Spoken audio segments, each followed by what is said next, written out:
بسم اللہ الرحمن الرحیم۔ السلام علیکم ریڈیو کارواں کے سامعین اور ٹی وی کارواں کے ناظرین کو طارق نسیم کا سلام پہنچے۔ آج کے اس شو میں آپ کی ہوسٹ، آپ کی دوست، ہماری مہمان ہوں گی شیزہ خانم۔ شیزہ خانم فلوریڈا امریکہ کی جانی پہچانی شخصیت ہیں، بلکہ پاکستان کے دو میڈیا ہاؤسز کو امریکہ میں ریپرزینٹ کرتی رہی ہیں۔ اس وجہ سے یہ صرف فلوریڈا ہی نہیں بلکہ آل اوور امریکہ اور کینیڈا میں جانی پہچانی شخصیت ہیں۔ اور اس کے علاوہ فلوریڈا میں سوشل ورک اور دوسری سماجی جو مصروفیات ہیں ان میں ان کا بڑا نام ہے، اور ایسے سماجی حلقوں میں اور سیاسی میدان میں بھی ان کو بڑی اچھی طرح سے جانا اور پہچانا جاتا ہے۔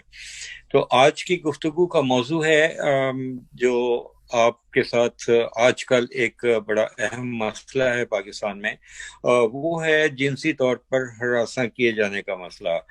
تو شیزہ جی، پاکستان میں جنسی طور پر ہراساں کرنے کے واقعات بڑھتے چلے جا رہے ہیں۔ اس کا شکار خواتین، بچے، طلباء و طالبات ہوتے ہیں۔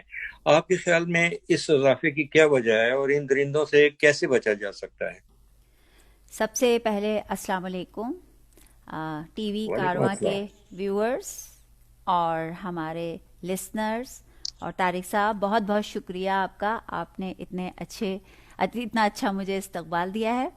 تو آپ آپ نے مستحق ہیں۔ آپ نے جس موضوع کو آج چھیڑا ہے، جو بات کی ہے، یہ بہت ہمارے معاشرے کی یہ ویری سینسٹیو یہ ایشو ہے، اور اسٹل دس از ایشو، جبکہ ہم کہتے ہیں کہ ہم اسلامک جمہوریہ پاکستان ہے جہاں اسلام ہے، جی وہاں یہ خوف و ہراس خواتین جہاں پہ اور اسلام میں سب سے زیادہ عورتوں کو پروٹیکشن دی گئی ہے، ایک اہم رتبہ دیا گیا ہے، وہیں ہم اپنی سوسائٹی میں دیکھتے ہیں کہ یہ اتنا نازک مسئلہ ہے اور اس کا کوئی حل نہیں ہے۔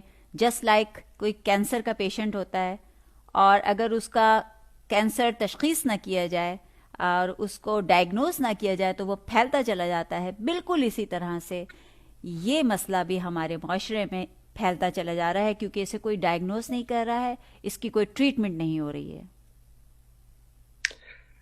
لیکن آپ مجھے یہ بتائیے کہ یہ معاشرہ بڑا اس حد تک یہ حساس مسئلہ ہے جس کے اوپر بات عام طور پر نہیں کی جاتی۔ سوشل میڈیا کے اوپر تو یہ لوگ کھل کر بات کر لیتے ہیں، لیکن اس کا جو کینسر پھیلتا چلا جا رہا ہے اس کی تشخیص ہونے کی بجائے اس کو چھپایا جاتا ہے۔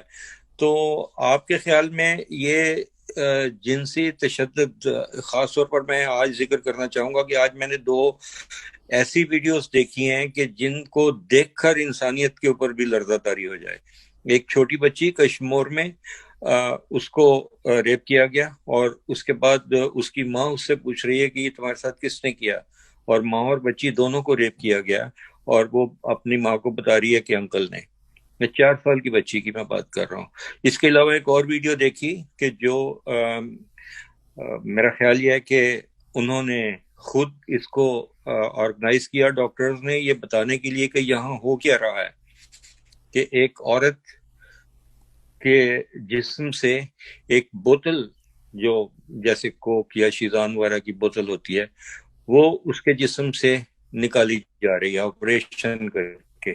یعنی درندگی کی انتہا ہے کہ یہ سب کچھ کر لینے کے باوجود یہ وہ بوتل جو ہے وہ اس کے جسم میں داخل کر دی گئی۔ تو یہ اس کی کیا وجہ ہے کہ لوگ اس کے بارے میں بات نہیں کرتے؟ کیوں اس کو چھپانے کی کوشش کیا جاتا ہے؟ یہ گند کو کارپیٹ کے نیچے گھسا دینے سے وہ مسئلہ حل تو نہیں ہو جاتا، وہ گندگی تو وہیں پر چھپی رہتی ہے۔ اصل میں طارق صاحب مسئلہ یہ ہے کہ یہ اس طرح کے خوفناک اور افسردہ تمام مظالم اور یہ واقعات ہمارے ہی معاشرے میں کیوں ہوتے ہیں، اس کی ریزن کیا ہے؟ ہم کبھی یہ بات سوچتے ہی نہیں ہیں۔ ہمارا جو معاشرہ ہے، جو سوسائٹی ہے، بہت قدامت پسند ہے، جی بہت عزت والے، ویری رسپیکٹ فل لوگ ہیں، اور یہ وہی رسپیکٹ فل لوگ ہیں جو یہ سارے گندگی، یہ سارے کام کر رہے ہیں اس کی، اور اگر نہیں بھی کر رہے ہیں تو کہیں نہ کہیں سے وہ اس کا ایک پارٹ ضرور ہیں، اس کا حصہ ضرور ہیں۔ وہ کیوں جی ہیں؟ کیونکہ جب اس طرح کی کوئی چیز ہوتی ہے تو اس کی رپورٹ نہیں کی جاتی، اس کا کوئی جی ایکشن ہی نہیں ہوتا، اس کو بتایا نہیں جاتا کہ اس طرح سے یہ ظلم ہوا ہے، چھپا لیا جاتا ہے کہ بدنامی ہوگی، اس کو چھپا لو۔ مطلب یہ کیوں کرتے ہیں ایسے؟ جب تک ایسے کرتے رہیں گے تو اور مزید کمزوریاں ہوتی رہیں گی. ہماری سوسائٹی کہاں سے کہاں چلی جائے گی, کیونکہ جو درندے ہیں وہ تو کھلے پھر رہے ہیں, ان کو تو اور مزید حوصلہ افزائی ہو رہی ہے. وہ سمجھتے ہیں کہ ہمیں تو کوئی پکڑ نہیں سکتا, تو ریپ کے اوپر ریپ کر رہے ہیں, کڈنیپنگ پہ کڈنیپنگ ہو رہی ہے, لوگوں کو عورتوں کو اسپیشلی عورتوں کو ہراساں کر رہے ہیں.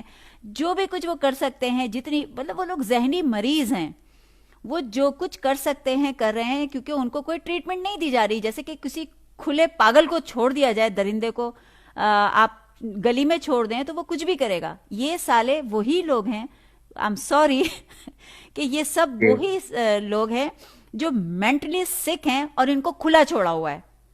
یہ درندگی کرتے رہیں, کسی کو کوئی فرق نہیں پڑا, اور کیونکہ کوئی ایکشن نہیں لیا جا رہا تو وہ لوگ بھی اس جرم میں شامل ہیں جو ایکشن نہیں لے رہے, اور جو چھپا رہے ہیں وہ بھی اس جرم میں شامل ہیں. وہ آج آپ بھی کی عام طور پر ایگزیکٹلی آج آپ کی بیٹی کے والدین. ساتھ, آپ کی بہن کے ساتھ ہوا ہے, کل 10 اور کے ساتھ ہوگا. تو پلیز اس کو روکیے, باہر آئیے, اس پہ کچھ بات کیجیے.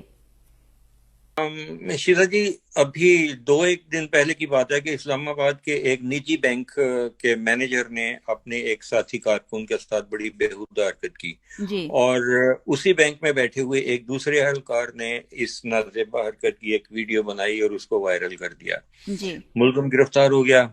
لیکن حیرت کی بات یہ ہے کہ جس وقت وہ ویڈیو بن رہی تھی اور وہ جس وقت وہ بندہ, اس کو, خاتون کو اور اس مرد کو, دونوں کو پتا نہیں تھا کہ ان کی ویڈیو ریکارڈ ہو رہی ہے. جی لیکن اس بندے نے جو حرکت کی, اس کے نتیجے میں وہ خاتون اپنی جگہ سے ہلی ہی نہیں.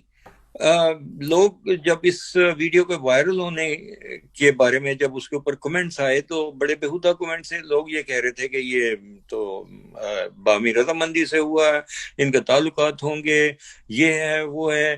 یہ خواتین کی جانب سے جو اس طرح سے چپ رہ جانا ہے, آپ کا کیا خیال ہے کہ اتنی بری حرکت کے بعد وہ خاتون کیسے خاموش رہ گئی؟ لوگ کہتے ہیں کہ اس کو تو تھپڑ مار دینا چاہیے تھا اس بندے کو. میں آپ کو بتاتی ہوں, میں نے بھی وہ ویڈیو دیکھی تھی. نہایت ہی شرمناک وہ حرکت تھی ان صاحب کی. انہوں نے کس طرح سے اس بچی کو, لڑکی کو جو بھی تھی, اسے ابیوز کیا. جس طرح سے مجھے اور آپ کو نہیں پتا کہ کل ابھی ود ان سیکنڈ کیا ہونے والا, اس بچی کو بھی, اس لڑکی کو بھی پتا نہیں ہوگا کہ اس کے ساتھ ہو کیا رہا ہے.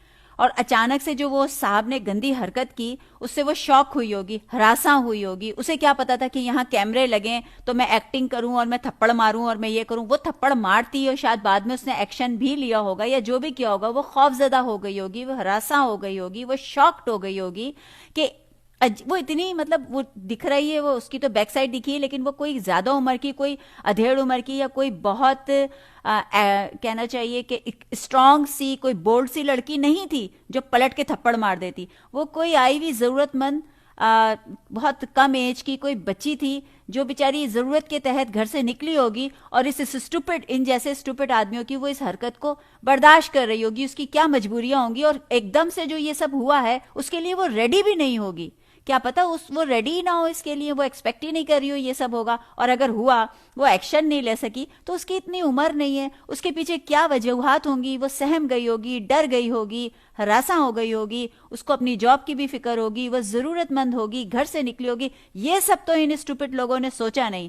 سوچنے بیٹھ گئے تو اپنے کامنٹس, گھر میں بیٹھ کے کامنٹس کرنا بہت آسان. وہ کہتے ہیں جس تن لگے 100 تن جانے. 100 تن لیکن یہ بھی جانے. ایک دوسرا پہلو یہ بھی ہو سکتا ہے, ٹھیک ہے آپ کی یہ بات درست ہے کہ وہ شی واز ان شاک, سٹن ہو گئی وہ. ہاں اور جی, دوسرا پہلو یہ بھی ہو سکتا ہے کہ ممکن ہے کیونکہ اس حرکت کے بعد وہ ویڈیو سٹاپ ہو گئی. اب کیا پتا کہ اس نے جوتا اتار کے اس کے منہ پہ مارا ہو بعد میں, جو ہاں اس ریکارڈنگ میں نہیں آیا. پاکستان میں عورت معاشی مجبوریوں کے تحت بھی گھر سے نکلتی ہے, ہاں اور کچھ یہ بھی وجہ ہو جاتی ہے کہ وہ چپ رہ جاتی ہے کہ اگر میں ہاں نے کچھ کیا تو یہ جاب چلی جائے گی. اب ہم نے تو یہاں تک دیکھا ہے کہ جو جونیئر ڈاکٹرز ہیں جی خواتین, ان کے ساتھ سینئر ڈاکٹر بدتمیزی کر رہے ہیں, اور جو اساتذہ ہیں, جو پروفیسرز ہیں, ان کے ساتھ جو ڈین ہیں جی یونیورسٹیز کے اور ہیڈ آف دی ڈپارٹمنٹس ہیں, جی وہ بھی پیش قدمی کرتے ہیں ان کی جانب. تو وہ یہ ہے کہ آپ نے, مجھے یاد پڑتا ہے کہ آپ نے جو, اور پھر رشتہ داروں کے ہاتھوں ابیوز جی ہونے والی اس بچیاں, پہ تو آپ کو ان یاد کا ہوگا, میں آلریڈی ایک انٹرویو ہنا حسین صاحبہ کا, جو کہ بک رائٹر ہیں, اور انہوں نے اپنی آپ بیتی میرے انٹرویو میں نے ان کا انٹرویو لیا تھا تو انہوں نے بتائی تھی، اور انہوں نے کتاب بھی لکھی اور اس میں سب بتایا ہے کہ وہ کتنی بار ابیوز ہوئی ہیں رشتہ داروں کے ہاتھوں، گھر میں نوکروں کے ہاتھوں، ملازمین سے. مطلب پیرنٹس چھوڑ دیتے ہیں بچیوں کو، چھوڑنا ہی نہیں جی. چاہیے. ایک اور بات میں یہاں یہ کہتا چلوں کہ ہمارا میڈیا بھی اس بارے میں کیئرفل نہیں ہے. میں ایک ٹی وی کا پروگرام دیکھتا ہوں کہ جس میں بڑا خوبصورت سا بچہ ہوتا ہے اور اس بچے کو وہ کوئی گیم شو ہے، اس بچے کو لایا جاتا ہے اور ہر بندہ اس کا چٹاخ پٹاخ بوسے لے رہا ہے اور یا اس کو لیپ کے اوپر بٹھا رہا ہے، گود میں بٹھا رہا ہے.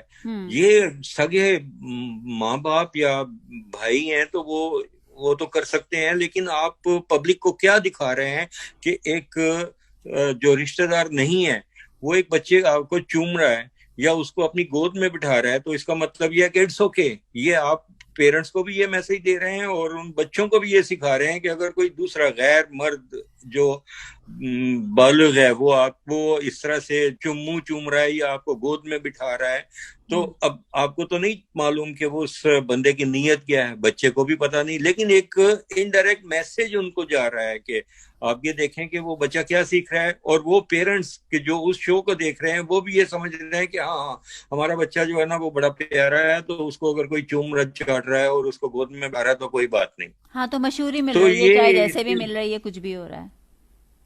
نہیں، وہ میرا مطلب یہ کہ ان کے گھر میں بھی کوئی مہمان آیا ہوا ہے، وہ بچے کو اٹھا کے گود میں بٹھا رہا ہے. آپ یہ دیکھیں کہ یہاں مغربی ممالک میں بچے کیوں بچ جاتے طارق ہیں، صاحب، اس لیے کہ ان کو گڈ ٹچ بیڈ ٹچ سکھایا جاتا ہے. تو اس طرح سے وہ تو اس بچے سے جو تو ہے وہ ایسی اس معاشرے سے تو اچھے یہاں پہ ہیں نا ہم، ویسٹرن کلچر میں. ایٹ لیسٹ یہاں پر میں جاؤں گی کسی کے بچے کو اگر اس طرح سے اس کو میں پیار بھی کرنا چاہوں گی، مجھے وہ اچھا بھی لگ رہا ہے، کیوٹ ہے بچہ، لیکن پیرنٹس مجھے الاؤ نہیں کریں گے. وہ مجھے ہیلو کرتے ہیں بچے کو. عجیب سی نظروں سے وہ مجھے دیکھیں گے کہ مطلب آپ جی وائی یو آر ٹچنگ مائی کڈ. مطلب میں کیوں ایسے ان کو، جب تک میں پرمیشن نہ لے لوں یا پھر میں. کسی کو الاؤ نہیں کیا جاتا کہ وہ جی آپ کے بچے کو چاکلیٹ تھما دے، جی کسی کو کوئی کھلونا آپ کے بچے کو دے دے، کوئی الاؤ نہیں کرتا. آپ یہ بتائیے کہ پاکستان میں یہ جنسی ہراسگی کے بارے میں کچھ قوانین بھی ہیں کہ یہ کیسے ان سے نپٹا جائے؟ نہیں قوانین تو ریپ کی بات نہیں کر رہا میں، جنسی ہراسگی کی بات کر رہا ہوں. جی ہاں بنائے تو گئے تھے قوانین اس کے لیے، آئی تھنک 2016 میں، لیکن وہی والی بات ہے کہ امپلیمنٹ تو کچھ ہے نہیں. پیسے ویسے دلا کے سب چھٹ جاتے ہیں اور سب فری ہو جاتے ہیں. ہلو. میرا خیال ہے کہ اس میں پہلا قانون جو ہے وہ شاید 2010 میں بنا تھا، 2006 میں 2000 اس کو امپلیمنٹ کیا تھا. کسی 2000 ایک خاص واقعہ ہوا تھا شاید خیبر پختونخوا میں. میرا خیال ہے ڈیرہ اسماعیل خان کی گومل یونیورسٹی کی بات، گومل یونیورسٹی کا واقعہ شیزا جی، جیسا کہ ابھی آپ نے ذکر کیا کہ 2016 میں اس کی امپلیمنٹیشن ہوئی تھی. ڈیرہ اسماعیل خان میں ایک یونیورسٹی کے ہیڈ آف دی ڈپارٹمنٹ تھے، جی انہوں نے وہاں کی طالبات کو مسلسل جنسی طور پر ہراساں کرنا شروع کیا ہوا تھا. رائٹ. اور وہ ان کی یہ حرکت تھی کہ وہ جو تھیسس جاتے تھے بچیوں کے اور یا جو وائوا ہوتا ہے اس میں ان کو نمبر کم کرنے یا فیل کرنے کی دھمکی دے کر تو ان کے جی ساتھ وہ تعلقات بناتے تھے یا انہیں کسی بھی طرح سے ابیوز کرتے تھے. کوئی 2-4 بچیوں نے اس کی شکایت وہاں کے چانسلر کو کی، وائس چانسلر کو، لیکن انہوں نے ایک کمیٹی بنا دی. کمیٹی بھی وہ آپ کو پتا ہے کہ وہ چور کا بھائی گرا کٹ، وہیں ایگزیکٹلی. انہی ادارے کے پروفیسر سے انہوں نے وہ انکوائری کمیٹی بنی اور انہوں نے کہا کہ نہیں جی انہوں نے تو کچھ بھی نہیں کیا. لیکن اس کے بعد یہ ہوا کہ وہ اسی ادارے کی بچیوں نے ایک میڈیا ہاؤس سے رابطہ کیا جنہوں نے سٹنگ آپریشن کیا. جی اس سٹنگ آپریشن میں یہ ہوا کہ انہوں نے اپنی ایک ادارے کی خاتون صحافی کو خفیہ کیمرہ دے کر بھیجا جو برقعے میں تھی، اور اس یا نے جا کر ان پروفیسر صاحب کو پریٹینڈ کیا کہ میں آپ کے ادارے کی ایک طالبہ ہوں، اور اس کی تمام اوچھی اور گندی حرکات کو اس لڑکی نے ریکارڈ کر کیمرے لیا تھا. جی ریکارڈ کر لیا. اور اس کو لے کر پھر ایک طوفان اٹھا اور باقاعدہ پھر مختلف جو ہے وہ کورٹ میں گیا معاملہ. وہاں پر جن طالبات کے ساتھ ایسی حرکات ہوئی تھیں، درندگی ہوئی تھی، انہوں نے جا کر اس کورٹ میں، سیشن کورٹ میں یہ مقدمہ چلا، اور انہوں نے وہاں پر جا کے گواہیاں بھی دیں. اور آپ کو پتہ ہے سیشن کورٹ نے اس پروفیسر کو کتنی سزا دی؟ 105 سال. 105 سال کی. جی 105 سال قید کی سزا دی اس نے، ہائی کورٹ میں اپیل کی جو مسترد ہو گئی. جی اگر اس طرح سے، اچھا پھر دوسری بات یہ ہے کہ آپ مجھے یہ بتائیے کہ آپ نے زینب قتل جی کیس اور ریپ کیس ہاں کے جی اوپر بڑا کام کیا تھا، جی. تو اب اگر یہ بچیوں کے ریپ کو اس طرح سے روکنا ہو تو اس کے بارے میں آپ کیا کہتی ہیں؟ کام تو بہت کیا تھا، اور بڑی اس وقت شور مچا تھا، لوگوں میں ہیٹ تھی اور لوگ ایکشن لے رہے تھے، لیکن اب وہ کیس کہاں گیا؟ اور اب کیا اس کے بعد پتہ نہیں کتنی اس کے بعد کوئی میرے خیال میں کتنی بہت سی بچیاں شہروں میں ریپ ہو چکی ہیں. کتنے شہروں میں کتنی بچیاں پھر سے ریپ ہو چکی ہیں. تو آپ کیا کہیں گے اس بارے میں؟ اب بھی میں آپ کو یہ بتاتا ہوں کہ یہ جو اگر آپ کے پاس ٹائم ہو تو میں ایکسپلین کر دیتا ہوں. جی یہ جو سائی وال کا واقعہ ہوا تھا اور قصور کے واقعات تھے، یہ اس میں ایک بہت بڑا گینگ ملوث تھا کہ جو چائلڈ پورنوگرافی یہ کر رہا تھا. چائلڈ پورنوگرافی کی جو ویڈیوز آپ کو اگر شاید علم نہ ہو کہ یہاں سے کینیڈا سے ایک پروفیسر صاحب تھائی لینڈ میں گئے ہوئے تھے، جی اور وہ تھائی لینڈ ٹورسٹ بن کر گئے تھے اور وہاں پر بچیوں کی وہ پورن ویڈیوز بنا رہے تھے اور اس کو وہ ڈارک ویب پر سیل کرتے تھے. اور یہاں پر کینیڈا میں جو ہماری وفاقی پولیس ہے اس نے ایک خاص ڈپارٹمنٹ بنایا ہوا ہے کہ جو چائلڈ پورنوگرافی کو ٹریس کرتا ہے، چاہے وہ عام ویب پر ہو یا کسی بھی طریقے سے اس کی ٹریڈ ہو رہی ہو، اس کو ڈیٹیکٹ کر لیتے ہیں. وہ ہمارے وفاقی ادارے نے پاکستان گورنمنٹ کو آگاہ کیا. ابھی میں آپ کو یہ، جب شہریار آفریدی صاحب وزیر مملکت تھے، وزیر داخلہ، انہوں نے ان کو آگاہ کیا کہ یہاں آپ کے کنٹری میں جو وہ چائلڈ پورنوگرافی جو ہے وہ دنیا میں پھیلائی جا رہی ہے. یہ شہریار آفریدی صاحب نے سرگودا کے قریب ایک جگہ پر چھاپا مارا اور وہاں سے 60,000 سے زیادہ ویڈیوز برآمد کی. لیکن اس کے بعد وہ ویڈیوز بنانے والے اور ان کے جو اس میں کام کرنے والے وہ کہاں گئے، اور وہ جن بچوں کے ساتھ زیادتی ہو رہی تھی وہ کہاں گئے. یہ قصور کا جو واقعہ ہے جس میں رانا ثناء اللہ کے بارے میں کہا جاتا ہے کہ یہ بھی ملوث تھے، وہ بچوں کو بلوا کر 300 سے زائد بچے تھے جن کے ساتھ جنسی زیادتی ہوتی تھی اور ان کی پورن ویڈیو بنتی تھی اور اس کے ڈارک ویب پر بیچا جاتا تھا. جس وقت یہ معاملہ اٹھا، یہ میں آپ کو بتا رہا ہوں کہ یہ زینب قتل کیس سے بہت پہلے کی بات ہے، جب یہ معاملہ اٹھا تو رانا ثناء اللہ صاحب نے یہ فرمایا کہ وہ بچوں کے ساتھ پہلے زیادتی ہوئی تھی، اس کے بعد انہیں عادت ہو گئی تھی اور وہ پیسے لے کر یہ کام کرواتے تھے. جبکہ ایک سریحن واقعہ ہے کہ وہ کچھ بچے گھروں سے بھاگ گئے، ان کے ماں باپ رو رو کر بتاتے تھے کہ ہم بچے کو بڑی مشکل سے کہیں سے ڈھونڈ ڈانڈ کے لائے، تو اس نے کہا کہ مجھے یہاں نہیں رہنا. وہ پھر گھر سے بھاگ گیا، اس نے کہا کہ میرے ساتھ پھر یہی ہوگا. اب جب تک ان کے اوپر ایک بڑا مضبوط آہنی ہاتھ نہیں ڈالا جائے گا، یہ اس طرح بچیاں بھی ریپ ہوتی رہی. ان بچیوں کو نہ صرف ریپ کرتے ہیں بلکہ ان کی ویڈیوز بھی بناتے ہیں، بچوں کو ریپ کرتے ہیں، ان کی ویڈیوز بناتے ہیں. مدارس میں جو ہے وہ مولوی صاحبان بچوں کو ریپ کرتے ہیں اور ان کے اوپر بدترین تشدد ہوتا تھا کہ یہ اپنی زبان نہ کھولیں. ابھی وہ ریسنٹلی جو ہے وہ مولوی کفایت اللہ صاحب ایک مولوی صاحب کے حق میں کھڑے ہو گئے تھے. اس بچے کی آنکھوں سے خون آ چکا تھا کہ اس کو 100 دفعہ سے زیادہ، میڈیکل رپورٹ تھی کہ 100 دفعہ سے زیادہ اس کو اس کے ساتھ جنسی درندگی کی گئی. اور جب وہ معاملہ کہاں گیا، مفتی کفایت اللہ صاحب چونکہ مولانا فضل الرحمان کے دستے راست ہیں، وہ سارا معاملہ سیاست کی نظر ہو گیا. اس کے پیچھے سیاست دان ہیں، وہ لوگ طاقتور رعونت کے ساتھ ان کی پشت پناہی کرتے ہیں کہ جب تک ان کے اوپر ہاتھ نہیں ڈالا جائے گا. اور یہ سپریم کورٹ یا ISI سے نیچے کا کام نہیں ہے کہ ان کو پکڑے، لیکن یہ وہ لوگ ہیں کہ جو سپریم کورٹ سے جا کر ضمانت کروا لیتے ہیں پھر آزاد ہو جاتے ہیں. اس کا مطلب ہے ابھی کہ آپ یہ چھوٹے دیکھیں کہ جو موٹے لوگ تو کرپشن نہیں کے کر رہے کیسز نا، ہیں، یہ چھوٹے موٹے لوگوں کے کام تو نہیں ہے نا، چھوٹے موٹے لوگ چھوٹے تو موٹے تو صرف اتنے آگے آگے کے تک نہیں جا کارندے سکتے ہیں، نا. وہ تو بیچ نہیں سکتے نا اس طرح سے. جو چھوٹے موٹے تو اداکار ہیں، وہ جو کچھ کام کرنے والے ہیں. آپ اس کو عمران کو آپ نے پھانسی چڑھا دیا تھا، وہ جو زینب قتل کیس کا تھا، لیکن اس سے پہلے جتنی بچیوں کے ساتھ ہوا وہ کیسز کہاں گئے؟ اسی کو مار پیٹ کر کے تو منوا لیا کہ میں نے 6 بچیوں کے ساتھ کی تھی. حالانکہ وہ ان 6 بچیوں میں ایک ایسی بچی تھی کہ جس کے ریپ اور قتل کے الزام میں ایک پہلے کسی کو پولیس مقابلے میں پار کر دیا ہوا تھا، وہ بے گناہ تھا. اس کے بعد کیا ہوا؟ کچھ بھی نہیں. اس پولیس آفیسر کو قتل کے الزام میں کسی نے گرفتار کیا نہیں کیا. تو یہ جب تک قانون اور انصاف کا منہ کالا ہوتا رہے گا، اسی طرح سے لوگوں کی عزتیں برباد ہوتی رہیں گی. تو ہمیں مل کر یہ آواز اٹھانی چاہیے کہ کم از کم جو لوگ اس کام میں ملوث ہیں، پس پردہ اس کو ہوا دے رہے ہیں، ان کو بھی گرفتار کیا جائے، اور ان یہ کو تو سرعام لایا پلیز جائے، ان خواتین کو ان کو ایکسپوز کیا جائے، ان کو لے کر آئیں سامنے. اور خواتین سے بھی ہماری اپیل ہے کہ آپ اس بارے میں خواتین کو سمجھائیں کہ خاموش رہنے سے معاملات بڑھتے ہیں. جی آپ اپنی آواز اٹھائیں، میڈیا میں آپ آواز لے کر جائیں، لوگ آپ کی بات سنیں گے اور ایسے لوگوں کا احتساب ہوگا. جی. تو آج کی میٹنگ برخاست کرتے ہیں انشاءاللہ. یہ ٹاپک بہت سنگین سی بات ہے، یہ ایک بہت. وسیع ہے. جی ہاں.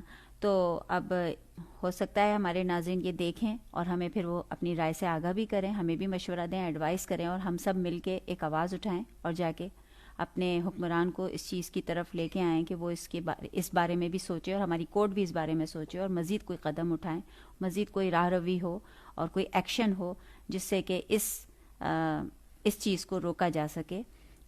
تو طارق صاحب اور کچھ کہیں گے؟ نہیں، میں یہ کہنا چاہ رہا ہوں کہ آپ لوگ ہمارے جو ناظرین ہیں اس ویڈیو کو دیکھیں، جہاں پر بھی دیکھیں اس میں اپنے کمنٹس دیں تاکہ ہمیں پتہ چلے کہ آپ کس طرز آپ کی پر کیا سوچ رائے رہے ہے؟ ہیں. جی ہمارے جو ہمارے محترم ناظرین ہیں ان کی سوچ کا دھارا کس طرف کو جا رہا ہے. اور ممکن ہے کہ آپ کا دیا ہوا مشورہ، آپ یہ سمجھتے ہیں کہ ایک چھوٹا سا کمنٹ کچھ نہیں کرے گا، یہ بہت کچھ کرتا ہے. جی آپ کے کمنٹ سے ہمیں بھی کوئی اس راستے میں کوئی نئی روشنی کی کرن نظر آئے گی، اور ہم اس کو حکام بالا تک پہنچائیں، اس کو عدلیہ تک پہنچائیں تو کچھ تو ہوگا. ایسا کچھ کر کے تو چلو کہ سدا یاد رہیں. سدا آپ یاد. بھی ہمارے ساتھ شامل ہوں. ہمارے یہ کارواں ہیں، میں اکیلا ہی چلا تھا جانب منزل، مگر لوگ آتے گئے اور کارواں بنتا گیا. آپ ہمارے سارے اس کا سب لوگ، ہمارے ناظرین، قارئین اور سامعین، سب ہمارے ساتھ اس کارواں میں شامل ہیں. تو جی چلتے رہیں ہمارے ساتھ. جیسے طارق صاحب نے کہا، ایسا کچھ کرتے چلو کہ سدا یاد رہو. تو ان شاء جی اللہ تعالی بالکل. ہم لوگ پھر آپ کے ساتھ حاضر ہوں گے، آپ کے ساتھ اسی طرح سے جڑیں گے. آپ اپنے کامنٹ ضرور دیجئے. ہماری یہ ویڈیو جہاں جہاں پہنچے، جو لوگ دیکھیں اپنی رائے کا ضرور اپنی رائے کا اظہار کریں، اور ہمارے ساتھ جڑ جائیں، ہمیں فالو کریں. اور آپ ہمارے گیسٹ بھی بن سکتے ہیں، ہمارے ساتھ یہاں آ بھی سکتے ہیں. اس ڈسکشن کا، اس جو ہم بات چیت کرتے ہیں، اس چٹ چیٹ کا آپ حصہ بھی بن سکتے ہیں. تو جن اجازت کے دیجیے. کمنٹس بہت ہم سمجھیں گے کہ بہت اچھے ہیں، ہم ان کو انوائٹ کریں گے کہ وہ ہمارے ساتھ اس ڈسکشن میں حصہ بنیں. جی. اللہ حافظ.